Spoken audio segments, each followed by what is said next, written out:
সাপক লৈ আমাৰ সমাজত ঘটি থকা অন্ধবিশ্বাস দূৰ কৰক এই ভিডিঅ'টো চাই। চাওক, আমি সাপ য'তে ত'তে দেখা পাওঁ। ঘৰৰ ভিতৰতো কেতিয়াবা সাপ সোমায়। ঠিক তেনেদৰে কেতিয়াবা মন্দিৰতো সাপ সোমাব পাৰে। এইটো সাধাৰণ কথা, ই কোনো অস্বাভাৱিক বিষয় নহয়। কাৰণ মন্দিৰো একোটা ঘৰেই। গতিকে ঘৰৰ ভিতৰত সাপ সোমালে সাৱধানতা অৱলম্বন কৰি সোনকালেই সৰ্প বিশেষজ্ঞক খবৰ দিয়ক। সাপক লৈ অন্ধবিশ্বাসৰ বলি সঁচা কাহিনী এটা শ্বেয়াৰ কৰিম আপোনালোকৰ আগত। এই সঁচা কাহিনীটো শুনাৰ পিছত দূৰ হ'ব আপোনাৰ মনত সাপক লৈ থকা অন্ধবিশ্বাস। কাহিনীটো উত্তৰবংগৰ। কাহিনীটো শুনাৰ পিছত বুজিব আমাৰ সমাজত ঘটি থকা অন্ধবিশ্বাসৰ কথা। উত্তৰবংগৰ এটা শিৱ মন্দিৰৰ শিৱলিংগ এটাৰ ওপৰত সাপ এটা 3 দিন ধৰি আশ্ৰয় লৈ আছিল।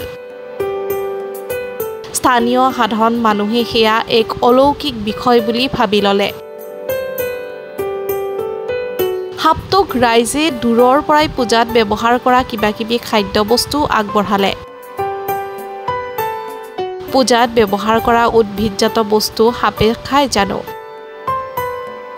সাপটোৱে 3 দিন ধৰি একো খাব পোৱা নাছিল।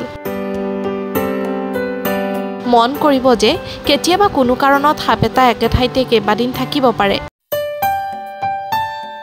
এইটো একো আচৰিত কথা নহয়। শিৱলিংগৰ ওপৰত উঠি থকা সাপটো বহুতে কালিকা লগা সাপ বুলিয়েই ভাবিলে। ইয়াৰ পিছত আৰম্ভ হ'ল পূজা পাতল।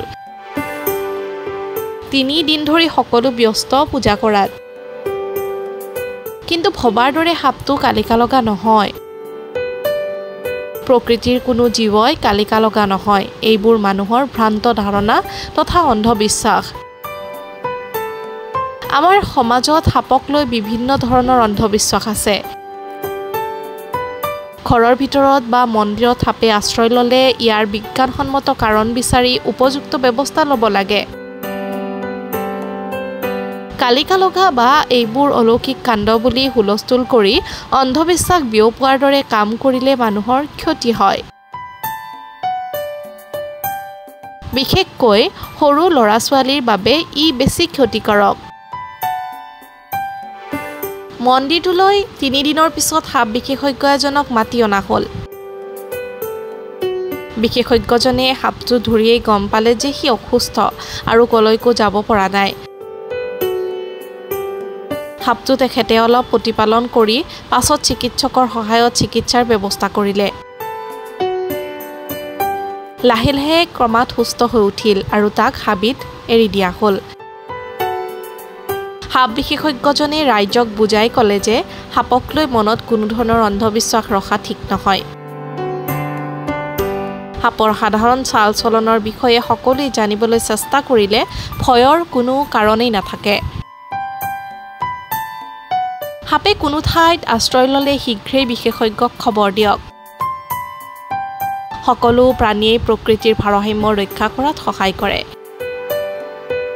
মানুহে প্ৰাণীকুলৰ কোনো ক্ষতি কৰিব নালাগে। সাপকে ধৰি সকলো প্ৰাণী বা জীৱক লৈ মানুহৰ মনত থকা ভ্ৰান্ত ধাৰণা বা অন্ধবিশ্বাস দূৰ কৰি সাপৰ জীৱন প্ৰণালী অধ্যয়ন কৰিবলৈ চেষ্টা কৰক। যদি কোনো লোকে কেতিয়াবা মন্দিৰত সাপ দেখা পায় তেতিয়া তাৰ মূল কাৰণ নজনাকৈ অন্ধবিশ্বাসৰ মন্তব্য নিদিব। এইদৰে যিকোনো ক্ষেত্ৰত ঘটা ঘটনাৰ বিৱৰণ নজনাকৈ একো মন্তব্য নবঢ়াব। ইয়াৰ ফলত নিৰীহজনো পৰিব পাৰে বিপদত। যদি ভিডিঅ'টো চাই ভাল পালে তেতিয়াহ'লে ফেচবুকত ফ'ল' কৰি দিব আৰু যদি আপুনি এই ভিডিঅ'টো ইউটিউবত চাই আছে তেতিয়াহ'লে ছাবস্ক্ৰাইব কৰিবলৈ নাপাহৰিব। লগতে আপোনাৰ এটা কমেণ্টৰ জৰিয়তে জনাব আজিৰ ভিডিঅ'টো কেনে পালে।